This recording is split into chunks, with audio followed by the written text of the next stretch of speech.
having made it back to New Grans after the visit to Crete, I think we have pretty much reached the midway point of the journey that is Shining Force 2 now.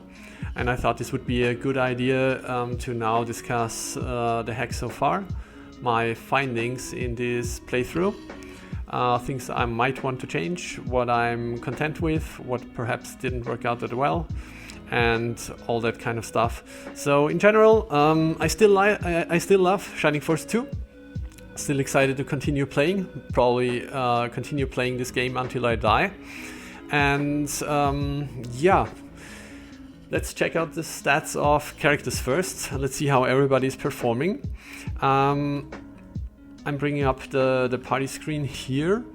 So generally, attack-wise, let's look at the attack stats. So Bowie, clearly a heavy hitter, as he has always been, and a bit stronger than the tankier characters. Jester and Jaha now tied for attack, and I think both of those work out fine. Slade, among the stronger party members, stronger than Bowie, as intended. Kiwi a bit weaker, around the same attack rating as Jester and Jaha, but only with the powering. So I might boost this up of 1 or 2 points, but not too much. Kiwi is not intended to be a good damage dealer. As I said, he's kind of a gimmicky character, so I want him to be useful because of his chance to inflict the confusion effect, or now that he's promoted, the stun effect. But he definitely should not be an outstanding attacker. He should be around the stats of the weaker attackers such as Elric, I think. Yeah, Elric and May. Elric a bit behind May. This works out fine. Geralt is ahead of most of the team. I think he's tied with Slade here. Yeah, it's also good. And Peter slightly behind Geralt. Also working out just as intended. Yeah, I think for the most part I'm mostly fine how this turned out. About Sarah, she's of course now Master Monk level 1, and I think her attack should be slightly higher. The thing is, normally the Master Monks benefit from the fist weapons being really strong, and I've nerfed them a bit. So Sarah is now a bit behind the rest of the party. I think I have to bring up the damage increase from the fist weapons probably a bit. Alright, other stats. Defense, let's take a look at defense. Bowie with 37 seems to be quite in the upper echelon. Kiwi, Peter, yeah. Geralt, yeah, that's mostly fine, I think. Luke and Elric are tied. Slade is slightly ahead of the Flyers. Yeah, I really think this is fine. And I don't really think it's meaningful to look at HP and all that kind of stuff. Yeah, for the most part, this is good. Moving on from this midpoint check of stat growth to observations I made prior in this playthrough. I've made a few notes, and I'm just going to go through my list here. So in general, I felt that May seemed a bit weak, meaning that her damage output was not as high as I wanted in the beginning. I had to give her the powering to make her useful. So I think I will bump up the attack rating she's joining the party with.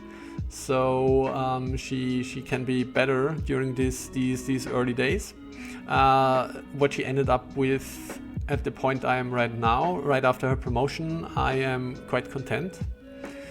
Slade was also a character which felt a bit weak, but more in the sense of being easily killable, around level 20. It is generally working as intended, that he is fragile. So I will have to think about this. Actually, I don't think that this warrants a change. He was behind in levels for me. I might look into increasing perhaps the attack of his weapon a bit, because as we see now that he's promoted to ninja, he is on par with the strongest characters, but before he seemed a bit behind, so yeah, might increase the damage output of daggers a bit. Yeah, Kiwi I already mentioned, he will get a few points of attack increase, perhaps round 2 I think. Other than that, what did I notice? Muddle was definitely annoying. Currently the chance is around 1/3, the chance of success is around 1/3. I intended to bump it up to 50%. Fortunately, a colleague, a friend, another hacker, whatever would be the correct description of Sir Hedge, this awesome person who is also into hacking in the Shining Force 2 forums. He has created a patch for that.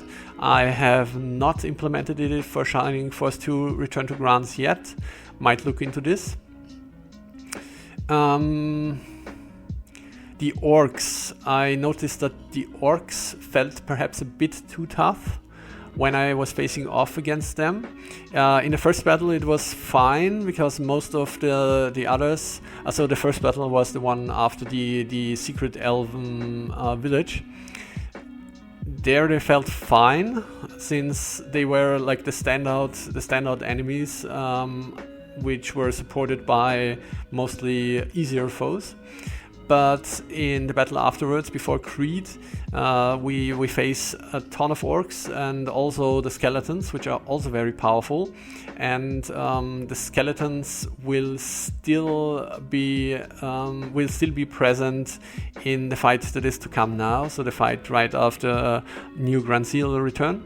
So I think the orcs have to be weakened a bit, just a tiny bit though. Another note I've made is that Sarah seems to run out of MP. I think for the most part I am playing rather efficiently. So I also noticed this when watching another streamer playing my hack I should say, that he had trouble conserving enough magic points and was very reliant on using items which can recover hit points or which can recover magic points. So basically the idea is, if you play efficient, you should not have to use healing items at all. So they are more like a little helper if you're playing inefficient. But I feel sometimes I had to rely on them so nobody dies. So I might bump up Sarah's magic points by a little bit. So I think maybe roughly 5 or 6 points at level 25. Yeah, I think for the most part that's all.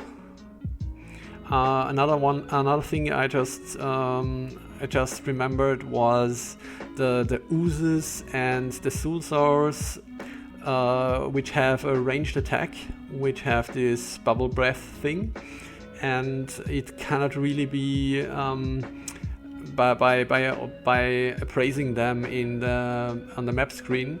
The player can't really see that they have this ability.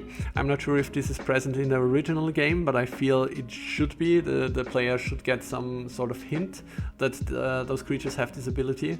So I might look into potentially giving them a quote-unquote spell icon which tells the player that they have this skill. Yeah, good. I think for the most part that's all.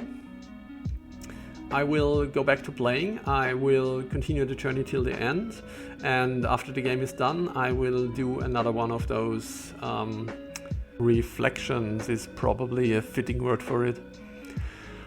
In any case, thank you very much for watching. I know I'm having probably an audience of like 3 people here, but you are much appreciated. In particular if you play this hack, but I'm of course happy if you're just watching as well. If you have indeed played it and have any contents, any feedback, I would be very happy to hear it, and most of all, I hope you enjoyed it. You are awesome.